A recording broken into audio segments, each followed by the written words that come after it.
말씀을 통해서 우리가 함께 잃게 되면 이르리로다 라는 주제로 함께 은혜 나누기 원합니다.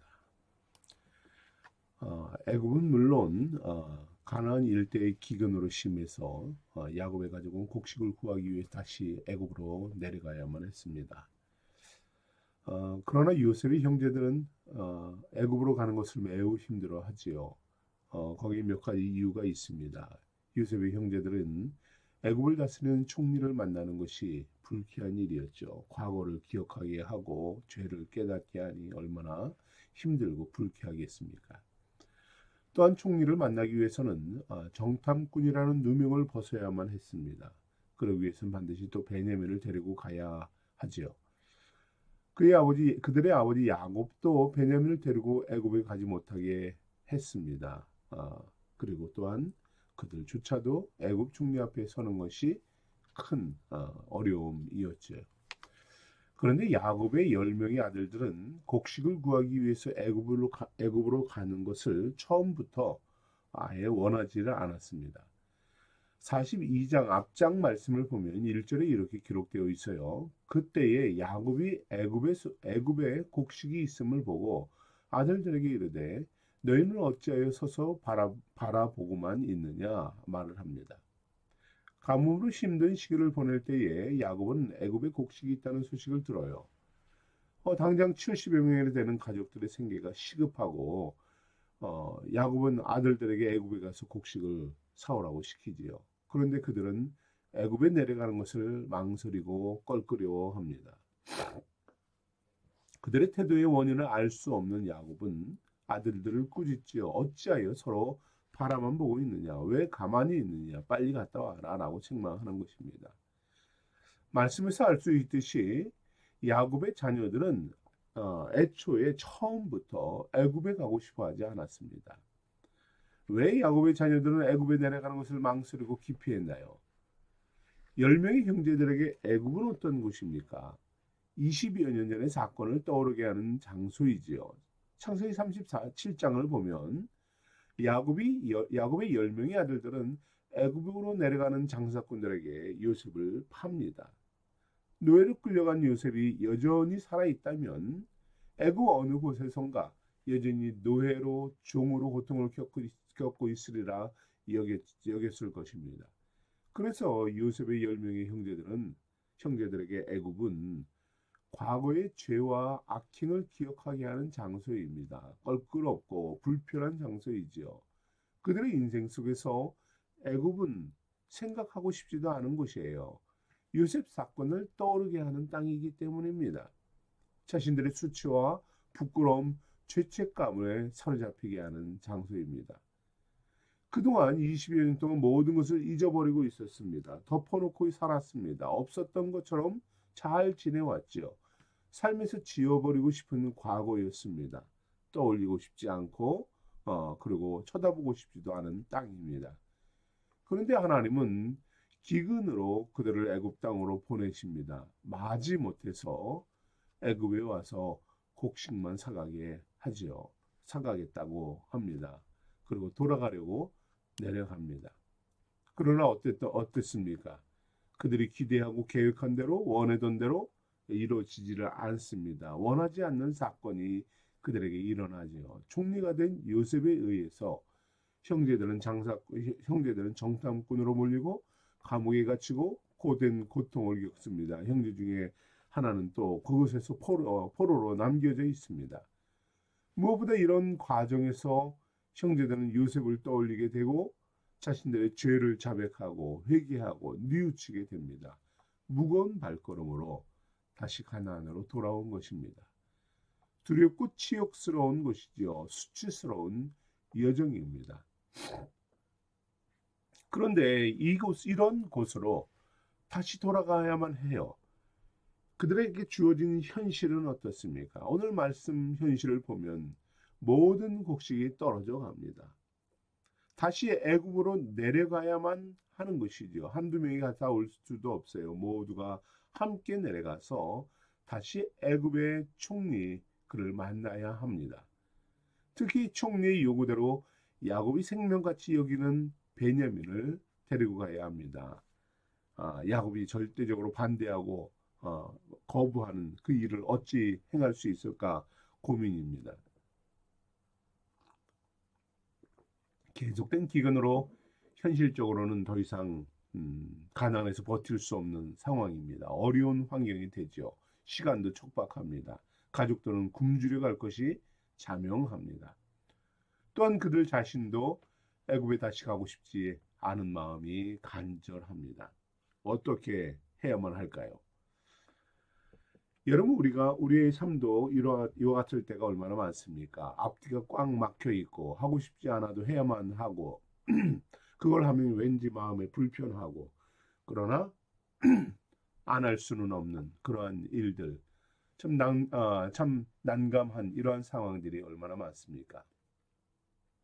믿음의 성도들은 신앙생활을 하면서 하나님께서 우리에게 삶의 현실에서 다양한 문제들을 경험하게 하십니다. 그 속에서 우리를 다루시고 인도하시고 성숙시켜 가시는 것을 우리가 경험하게 되지요. 이때 성도들 중에는 그 당면한 현실의 문제에서 좌절하고 떠나려고 몸부림치는 일들이 있습니다. 거부하죠. 그 당면한 문제들을 모른 척하고 아예 쳐다도 보지 않는 이들 있지요. 또는 반면에 그 현실에서 그 어려운 문제들이 부딪힐 때에 믿음으로 문제를 대면합니다. 기도합니다. 말씀으로 극복하려고 힘쓰는 성도들이 또한 얼마나 많이 있습니까? 여러분은 어떤 편에 속하나요? 현실의 문제를 피하는 편입니까? 아니면 끌어안고 기도하고 은혜를 구하는 그러한 편입니까? 신앙생활 속에서 현실을 피하고 무시할 수 있는 것은 아니라고 봅니다. 성도의 신앙생활은 현실 속에서 진행되는 것이기 때문입니다. 현실을 직시하며 나아가는 것, 이것 또한 위대한 신앙입니다. 간혹 어떤 이들은 신앙을 현실적인 삶의 문제에서 도피처로 생각하는 경우가 있어요. 기도하며 찬양하면 현실의 고통을 잊게 만들어준다라고 고백을 해요. 그리고 이러한 고백과 간증을 들으면 좀 믿음이 좋아 보이는 것 같아요. 하나님을 철저히 의지하는 것 같고요. 그죠? 그러나 신앙은 현실을 망각하고 도피하고 잊게 만들어주는 그러한 것이 아닙니다. 성도들의 기도하고 말씀을 묵상하는 것, 이것은 무엇을 위함입니까? 현실을 직시하고 삶의 문제를 믿음으로 대면하기 위함입니다. 우리가 우리에게 주어진 그 삶의 문제들을 가지고 기도하는 것은 기도로 말씀으로 그것을 이겨나가기 위함이지 그것에서 도피하기 위함이 아니라는 말씀입니다. 신앙으로 삶의 문제를 맞서며 말씀으로 적용하고 부족한 부분들은 깨워지고 온전한 성도로 거듭나도록 훈련받는 것, 이것이 신앙입니다. 우리 생수의 성도들이 이런 현실적인 삶의 문제들 속에서 말씀과 기도로 대응하고 살아있는 신앙인으로 세워지기를 축복합니다. 오늘 야곱과 그의 자녀들 그 가정은 이 현실적인 난관에서 심각한 갈등에 사로잡혀 있습니다. 어느 누구도 이것을 극복할 수 있는 대안이 없습니다. 또한 하고 싶지도 않습니다. 굶주리지만 않는다면 절대로 애굽으로 향하지 않을 작정입니다. 그러나 곡식이 떨어져 가지요. 어찌할 수 없이 애굽으로 내려가서 양식을 살 수밖에 없는 지경입니다. 그런데 형제들은 다시 애굽으로 내려가서 총리를 만나고 과거를 회생하며 죄책감에 사로잡히고 싶지 않아 합니다. 무엇보다 아버지 야곱은 어떤가요? 베냐민을 내어놓을 수 없다며 고집을 피우고 있습니다. 이때 등장하는 사람이 유다입니다. 유다가 아버지에게 말을 합니다. 야곱의 넷째 아들입니다. 그는 현실을 직시하고 그리고 지혜롭고 신앙적으로 가족이 당면한 문제를 해결책을 제시합니다. 베냐민을 데리고 가야만 하는 상황을 설명하죠. 야곱을 설득해 갑니다. 신앙은 막연하고 추상적이고 이상적인 것이 아닙니다. 그렇게 되면은 그것은 이념에 불과하고 소설이 되고 마는 것이에요. 신앙은 현실을 살아가는 성도에게 철저히 실제적입니다. 현실 속에 적용되어야 되고 생활 속에서 필요한 것이에요. 유다는 아버지 야곱과 형제들에게 현실을 직시하게 합니다. 그냥 거부하고 불편해하는 것이 아니라, 하기 싫어하는 것이 아니라 현실을 바라보게 합니다. 그리고 그것을 인식하도록 설명하지요. 곡식을 사오라는 야곱에게 베냐민이 함께하지 않으면 곡식을 살 수도 없을 뿐만 아니라 우리는 그곳에 내려가는 것, 애굽에 내려가는 것 그 자체가 의미가 없다라고 설득합니다. 즉 온 가족이 살아남을 수 있는 방법은 베냐민이 함께하는 것뿐이다. 정확하게 이야기합니다. 그리고 그 현실을 직시하게 하죠. 현실을 무시하는 것이 아니라 정확하게 인식하고 바라보고 판단하고 하도록 그들을 신앙으로 이끌어가는 것입니다. 문제 해결은 현실을 바라보는 데서부터 시작되기 때문입니다. 간혹 하나님이 믿음이 있는 성도들이 하나님이 알아서 하십니다라는 그런 자세로 하나님이 하신다라는 이 믿음으로 현실에서 무책임하고 무관심한 채로 기도하는 경우도 없지 않아 있는 것 같아요. 저는 이것은 참 어린아이의 신앙이다라고 봅니다. 유치하다라고 생각을 해요. 물론 하나님은 다 알아서 하십니다. 그러나 우리가 그 현실에 대한 대책과 분명한 인식이 없이 하나님께 떠넘기듯이 하는 것, 이것은 어린아이와 같은 신앙입니다. 또한 현실을 무시하고 무조건 긍정적으로 바라보는 것도 옳지 않은 자세라고 봅니다. 긍정적인 사고는 신앙이 아닙니다. 믿음이 아닙니다. 있는 그대로 정확하게 현실을 인식할 때, 그리고 그것을 그때 믿음으로 대처하고 기도하게 되는 것입니다. 유다가 바로 그러합니다. 정확하게 문제를 인식하고 설득시킵니다. 그럼에도 그 가족들은 여전히 그 유다의 이러한 말, 이러한 현실을 인식하지 못하고 야곱은 오늘 자식들에게 원망하며 탓을 합니다.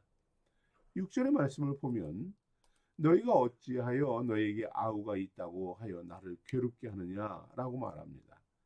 곡식을 구하지 못하는 것, 그것이 자녀들의 책임이다 라고 돌리는 것이지요. 너희들이 말을 했기 때문에 이처럼 어려움이 닥치지 않았느냐라는 것이죠. 인생에서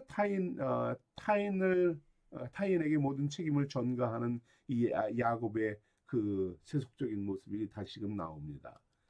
처음부터 에서와 라반, 가나안 사람들의 발꿈치를 잡으며 살아온 야곱의 모습이지요. 너 때문이다라는 이러한 모습입니다.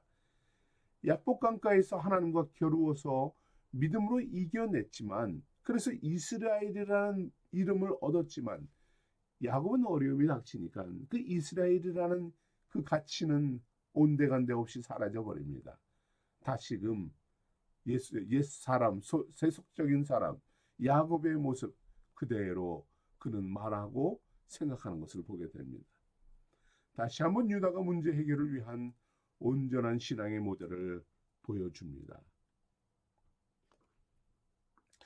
어떤 분들은 신앙의 현실을 정확히 인식하는 데서 출발해야 한다는 이 말에 거부감을 가질 수도 있을 것이에요.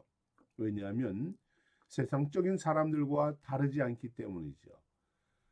여러분, 그렇죠. 현실을 인식한다, 세상 사람들의 지혜로 하는 말과 같습니다. 그런데 신앙이 현실 인식에서 멈춘다면 세상의 지혜자들과 다를 바 없습니다.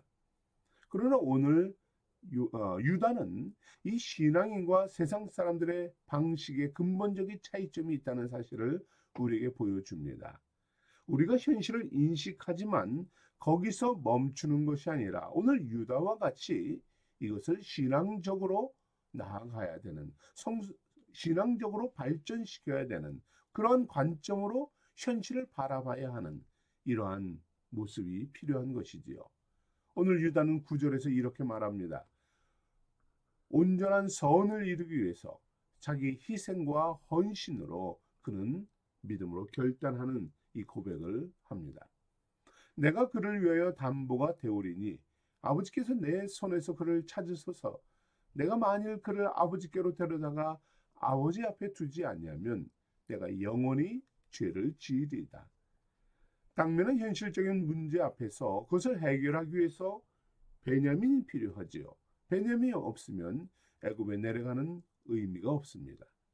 그러나 애굽에서 베냐민을 보호하고 오고 가는 길에서 보호하고 그를 다시 안전히 데려오는 것, 그리고 가족의 구원을 할 양식을 얻는 것, 이것은 누군가의 헌신이 필요한 것입니다.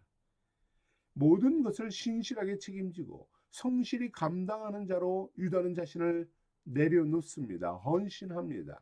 내가 보증이 되겠습니다. 내가 담보가 되겠습니다.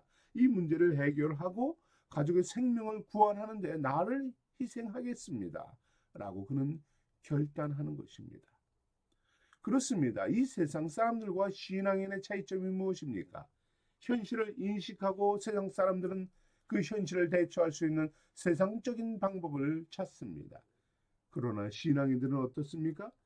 바로 유다와 같이 현실을 인식하고 나를 희생하는 방식을 찾습니다. 믿음으로 나아가는 방식을 찾습니다. 하나님의 뜻을 찾는다는 것이지요. 앞장에서 양식을 가져왔을 때도 오늘 본문과 같은 동일한 논쟁이 있었어요. 이때 야곱의 장남 루벤은 그 문제 해결책을 어떻게 제시합니까? 그는 자신의 두 아들을 담보로 내세웁니다. 만약에 베냐민을 데려오지 못하면, 문제를 해결하지 못하면 내 두 아들을 죽이십시오. 그는 그렇게 맹세를 하지요. 얼마나 터무니없고 무책임한 그러한 해결책입니까? 루벤도 그의 아버지 야곱과 같이 남을 탓합니다. 남에게 그 모든 것을 전가시킵니다. 자신이 책임을 지려 하지 않습니다. 세상 사람들은 불신자들과 신앙인의 차이점이 여기에 있는 것입니다. 유다는 아들들을 탓하고 유다는 아들들을 탓하는 이 야곱과 다릅니다. 루벤처럼 자기의 아들들의 생명을 걸지도 않습니다. 오로지 자신의 생명을 담보하고 하나님 앞에서 내가 범죄하지 않겠습니다. 하나님 앞에 범죄하는 일은 절대로 없을 것입니다. 라고 마음으로 결단하며 나아갑니다. 유다의 신앙은 주의 야곱에 의해서 메시아의 조상으로 축복을 받는 삶을 살아갑니다. 그리고 이스라엘의 핵심적인 지파로 뿌리를 내리게 되지요. 그렇습니다. 사랑하는 성도 여러분, 우리는 유다와 같은 신앙인이 되어야 합니다. 현실을 직시하고 자신을 낮추고 자신이 책임지고 자신을 희생하고 자신을 말씀 앞에 기도로 그 당면한 문제들을 헤쳐나가는 그러한 믿음의 성숙한 성도가 되어야 하는 것이죠. 자기 십자가를 지고 나아가겠노라라는 이 자세입니다. 이러한 모습으로 오늘도 승리하는 우리 생수의 성도들이 되기를 축복합니다. 함께 기도하죠.